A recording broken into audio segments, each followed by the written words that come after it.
Howdy, Space Rangers, Captain Phoenix here. Today, as you can see, I'm trying a new style. I think I could keep this for a while. Anyways, serious time. I thought I'd do a video today. I did make a video like this originally, except when I tried to upload it, got scrapped, got claimed for copyright issues. So dumb, they shouldn't even exist. But yeah, so I have to skip the original video. So I'm making a shorter version of that video. Anyway, today's video is called Why 2016 was the best year for animation. I'm gonna give my thoughts on why I think 2016 was the best year for animation, what the effects these movies had on this year, and why I do think that. But it was a crazy year, wasn't it? Civil War from Marvel. We got Avengers, Captain America, Civil War. What else did we get from that year that was crazy? We got a lot of crazy stuff that year, let me not lie. And because of that, I thought I would rank all the animated films that came out that year and tell you as to how these animated films shaped the companies that they were made from. On top of that, I'm also going to tell you how they influenced and inspired other movies from those companies they came from, and why I think 2016 was a huge milestone for animation, especially for animated movies, and how they moved the companies forward and changed the animation industry and all that. So, guys, buckle in. It's not gonna be an overly edited video. It's just gonna be me talking, giving you this list. So just whatever. Buckle in, get ready, and here we go. 2016 animated movies ranked worst to best, as well as why it was the best year for these movies. All right. So I'm just gonna speed run this. Number 13 we have Number of the North. 12. I only saw 13 films this year. I know there was something closer to 20. I think 19, 20 around there. I only saw 13 during this year. So yeah, and I don't plan to watch the others in case you're wondering. So no. Anyway, number 13, we have Norm of the North. Number 12, we have Ice Age Collision Course. Number 11, Ratchet and Clank. I'll probably give short comments on these. Norm of the North, it's a bad movie. The animation is pretty colorful, but aside from that, it's really unimpressive. There's nothing that it's so bland. Story is bad. It's really not a good movie. Ice Age 5 Collision Course, boring. After the first viewing, you fall asleep immediately. You can watch it for the first time ever, then afterwards don't watch it again. You'll fall asleep or just get bored of it. I don't know why they had to do 5 films. I don't know why they had to feel like they did. Why they had to do 5 films. I'm just glad they stopped here. Please don't make a sixth one. Ice Age has died at this point. I mean, the fourth one did kind of leave the door a bit open, but what they did with it, not too exciting. And in honesty, they should have ended it at the third. The third was good, and personally, it's my favorite Ice Age movie. Number 11, we have Ratchet and Clank. Not a fan of the video game. Haven't played it. I have seen a few cutscenes and walkthroughs, so I'm at least a bit familiar with Ratchet and Clank. The movie is a good sit through if you wanna waste your time, whatever. It's a good time waster. If you're a fan of the game, I can advise you to watch this. If you're not, whatever. It's basically Star Wars: The Force Awakens. Heck, even the original Star Wars. It's honestly just Star Wars, but with aliens instead of humans. And number 10, Secret Life of Pets. The Toy Story ripoff. It's not as bad as a sequel. At least the animation's really pretty, and I mean, at least it tries to have an identity, as failing of a mission that is. The second one didn't bother to have an identity, so whatever. Then that's kind of where the bad movies end. From here on out, it's kind of like mediocre movies, with number 9, Angry Birds movie. The sequel was so much better and so much more funny. This one, it's just, if you're a fan of the game, go watch it. You won't be disappointed like I am. I'm a fan of the game. But on your third viewing, you'll get bored of it and you'll get tired of it at this point. It's not really, it doesn't get more funny the more you watch it. Then we have Trolls. It was okay. The songs a bit out of place in some areas. It especially the climax song. Not so great. The animation's really good though. I will give it that. Sing good. The animation not the best. Somehow Secret Life of Pets beat it in the animation department. But everything else Sing did well. The characters were good in Sing for one. They were better than Secret Life of Pets, and the story was good. But if you hear construction sounds, I'm sorry, that's not me. It's these annoying people. So yeah, Secret Life of Pets, not a great story or amazing or anything. Sing on the other hand, good story, good characters, just not the best animation out there. Then we go into the good movies. So from number 10 and below, it was really bad movies. Then 8 and 9 were mediocre. From 7 onwards, they're good, really good, perfect, all that. So yeah, just expect good stuff from here. So from number 6, we have Storks. That was a really funny movie. Pigeon Toady, my favorite. Pigeon Toady. Toady, my goodness. Pigeon Toady, my favorite animated character of all time. Just watch this movie because of Pigeon Toady. He's amazing. Moana, pretty good movie. Second best Disney princess movie ever. And yeah, there's not much to say about it. It's good animation. Kung Fu Panda 3, really good. I really like it. Best of the Kung Fu Panda trilogy and a good closure. Kubo and the Two Strings at number three. That's really good. I liked it. I like the animation. It's perfect. The story is really good. I like that we got the double twist thing, but then again, it sounds like it's trying to shock you. It's like in that middle ground where it's really perfect for it. And number two, we have Zootopia. Good animation, good story, good message, all around good. Finding Dory at number one. As you know me, if it's a Finding movie, I'll watch it. I will give out time to watch it. And there we go. Finding Dory, best movie of 2016 by far. Don't know why Zootopia won. Okay, now those are all the movies I said. None of them got a 10 out of 10 this year. In fact, if anything, Finding Dory got like a 9. So it's not really what I would call a perfect movie. But then again, these movies do shape do shape the future of animation, or at least give animation a new height to reach. It's almost as if every single movie on this list at least had some importance with future movies this year. Let me start even the worst ones, like let me even okay. So how do I start this? Let me just say, so Norm of the North. I mean, not Norm of the North. 2016, I say it was the best year of animation and a very influential year of animation. I feel like 2016 had the most influential animated films ever because they showed us what you should and shouldn't do. They showed us like what the do's and don'ts. Where can we go from here? What's the step forward? It was as if it was an inspirational year. Whereas 2018 was a new era of animation, 2016 was an inspirational year. It was to inspire the movies that would come later on, e.g., 2018, 2020, around there, because those are the years where we got new movies. Like we got Spider Man, which was stylized.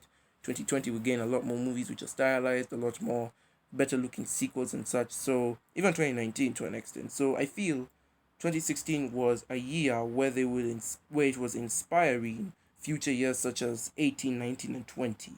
Now, why do I say 2016 is the most influential year for animation, and how does it affect years like 18, 19, 20, and so on and so forth? Well, believe it or not, it really is influential. Nearly every movie on this list does help plot the course for future movies of their respective studios at the very least. We have Norm of the North from Lionsgate. They have made a crap ton of DVD sequels. Where did they get the time to do this? The second movie, it was like half as animated as it was. It had half the budget of the first one. Obviously, half looked half as good as the first one. The third one, it's as if they used no budget on it, and then afterwards, it's just sequel after sequel after sequel. Back to China, then vacation. What the hell is Norm doing? How many adventures does he need to go on? On top of that, shut up. On top of that, we have the issue here of like, why not just make this an animated series? What's the point of making each movie? It's not enough. It's weird, but it does go to show what you can do with a horrible story, and you keep on persisting. It shows that the people behind this have such a passion. They know that Norm of the North is bad. They know that it was a bad idea from the start. Yet they kept pushing movie after movie. They're still doing it. They're still writing terrible scripts. They're still going on with it. They are still persisting. So yeah, it was a year of passion. Ice Age 5 showed us what you should not do when money gets in the way of doing your job. I mean, your job is about money, but money doesn't get in the way. What money gets in the way of art. Ice Age 5 showed us that too much of a good thing or too much of an average thing can lead to a bad thing, and that's what Ice Age 5 was. Ratchet and Clank, the movie is literally the cutscenes of the video game. They did the same thing with the Lego Batman 2 game, where they took the cutscenes and then stitched them together to make a movie. That's what they did with Ratchet and Clank. They put all the cutscenes together to make the movie. They put out the movie first, then put out the game second, so it makes it look like the geniuses, unlike Lego Batman, which did the reverse. Secret Life of Pets, there's really nothing I can comment on that movie. It's so bland. The Angry Birds movie, it shows that some video games can get a good adaptation. In fact, if anything, I think the Angry Birds movie was the first video game movie to actually be the first, video game adaptation movie to actually be good. Every other movie before it was bad. Hell, even Ratchet and Clank is bad according to Angry Birds. But think about it. Every video game based movie after Angry Birds is good. Pikachu, Sonic, there was another one I'm forgetting. I don't even know. But like, was Elite Battle? No, that's based off an anime. So yeah, the Angry Birds movie, in my opinion, was the first ever video game based adaptation, was the first video game adaptation of a movie. It was the first movie adaptation of video game. I don't even know English anymore. Was the first movie to be based off a video game that actually worked. Most of these are based off books, animes, TV shows, but Angry Birds, to me, feels like the first of its kind, where it's the first video game movie to actually be good. Not counting Wreck-It Ralph. Wreck-It Ralph wasn't based off a game. So like after Angry Birds, we got things like Detective Pikachu, Sonic the Hedgehog, Angry Birds 2, all of which were really good video game movies, and I feel like they work in their respective places. So that's why I feel Angry Birds charted the way forward. Trolls is a pretty, what's this? It's a pretty everyday movie. It's an everyday movie. There's really nothing you can comment to this movie, except for some reason the sequel was on high demand. A lot of people wanted a sequel, and boom, we got one. I haven't seen it yet, so I can't give my review on it. Sad. Then we have Sing. Again, a lot of people think this is the most cliche movie ever, and it kind of is, but I do like how they handle the characters. Yeah, to me, it feels like a fresh new take on it, even though it's probably been done to death before. Storks, it's just Warner Brothers magic trying to be funny. Not a lot of people like this movie. I did, so I'm kind of disappointed they didn't continue. Well, I mean, they did kind of continue on with it with Smallfoot, but I don't think of a Smallfoot they'll do anything as big as that again. Then we have Moana, showing that Disney is strong with their Disney princesses and they're continuing forward. Like, what was the Disney princess movie before Moana? Frozen, right? That was before that. Moana's continuing the trend. It shows that it's still going stronger, and Disney's still spewing out Disney princess movies. Hooray! Kung Fu Panda 3 showed how you can end a trilogy on a high note, make it end well, make it good, and even then, end it on an emotional note. Had you told a grown up that they would be emotionally invested in a panda, of all people, they would not believe you. Yet, I was a kid when the first movie came out. How old was I? 5 when the first movie came out. I loved it, and I watched it all the way to the end for the third movie. I even watched the Nickelodeon TV show, Legends of Awesomeness. I loved it. Kung Fu Panda 3, in my opinion, is not only the best Kung Fu Panda movie, but it's just the best way to end off a trilogy. Bringing all these characters, all these storylines to a satisfying close. And I feel like DreamWorks really did do it well. It almost symbolized the end of their era, which is why How to Train Your Dragon 3 came later on, and finally finished off that old era. It was like saying goodbye to a friend. So, if it weren't for Kung Fu Panda 3, I don't think How to Train Your Dragon would have had that good of an ending. But what am I to say? I don't control multiverse, if there even is one. Dun, dun, dun, dun. That feel make you feel trippy? Okay. Kubo and the Two Strings, that was the first Leica film I've ever watched. Also the only... Wait, no, sorry, I forgot. I watched Box Trolls. Yeah, I deserve that. Bleep. Don't look at me. Okay, so... Yeah, Kubo and the Two Strings, a very good story, very good animation. And I feel like it brought Leica into the spotlight. We're not counting bloody Coraline, okay? That came out in 2009, not this decade. Shut up. Okay, I said 2016 best year for this decade. That how 2009 was for the past decade, and I don't even know what the new movie thing will be for this decade. So, yeah. Zootopia, again, it's a really new movie. Like, how should I say? Not like new as it came out yesterday, but like, it's a movie that has a new message. It's a new type of movie where they don't deal in kiddie things. It actually aims more at adults. Finally emphasizing the message that not all animation is for kids. People actually love this movie, grown-ups even. Because it reflects their life, and I'm actually glad this movie exists so that it can say that message. What a good Disney, please give us more movies like this. Finding Dory comes in number 1. I like Finding Dory because a lot of people really didn't want this movie to exist. No one wanted a Finding Nemo sequel. Except me! Yep, I am the only person in the world, at least according to myself, who wanted a Finding Nemo sequel. And I'm so glad they made this movie. And you know what? I'm glad they did, because it showed, even though Finding Nemo ended perfectly, you can still continue the story. You can still continue the story and themes of the characters in an interesting, endearing way that doesn't interfere with the original, and at the same time can stand on its own 2 feet. A lot of people say this movie doesn't. I really do say it does. It stands on its own 2 feet. The foundation's a little bit shaky, but it can do it.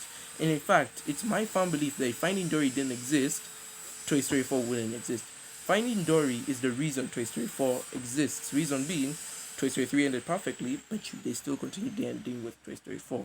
So that's my opinion, guys. That's what I feel. And I feel like all of these movies really help the studios move forward in a positive way. Ice Age 5 again showed how you're not supposed to let money get in the way. We're getting new movies like Ferdinand and what's this, Spies in Disguise, that actually do have a lick of humanity in them. You know, Illumination is still being the same with their movies, so they clearly haven't learned their lesson. Warner Brothers, I don't know, I haven't heard a lot from them. What was their film supposed to be this year? I imagine I've forgotten. I remember the one they did last year was Lego Movie 2, and I've forgotten the one they're producing this year. So that's my bad. DreamWorks, they're continuing on strong. To this year we're getting what, Crudes 2. That's pretty cool. Trolls 2, not bad. And in Disney is now doing what, Raya and the Last Dragon, already a princess film, and already two Pixar films this year. So yeah, all honesty, I feel like 2016 was an inspirational year. It felt as if all these studios did like a Hail Mary. It's as if all these studios imagined themselves at rock bottom. They imagined themselves having the worst movie ever. They imagined themselves having the worst reputation ever.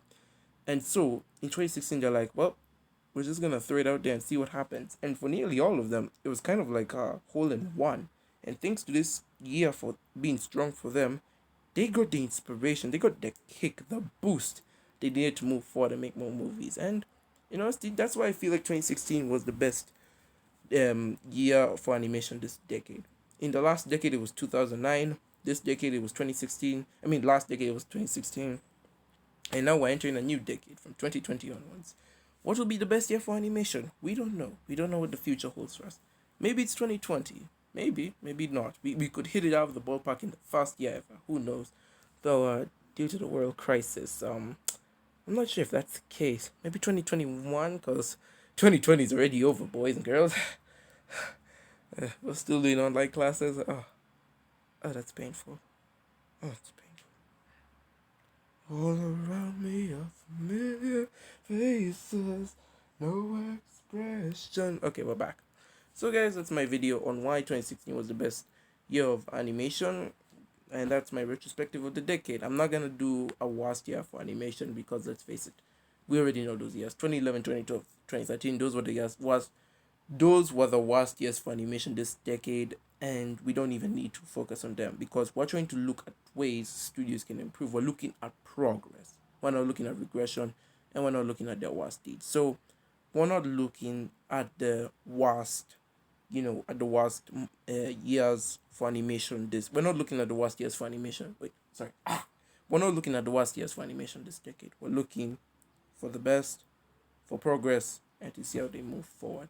And I have just been acting like bloopers because I have been coughing and just kind of all over the place. So I'm gonna cut before I do anything more embarrassing. I've been Captain Phoenix, guys. Tell me what you think of my new style. Do you agree with my list of these movies in 2016? Do you not? Well, if you don't, good, you're human. Please exchange this list if you want to. Anyways, guys, that's gonna be my video. Thank you so very much for watching. And with that, I'm Captain Phoenix, and I will see you in another universe.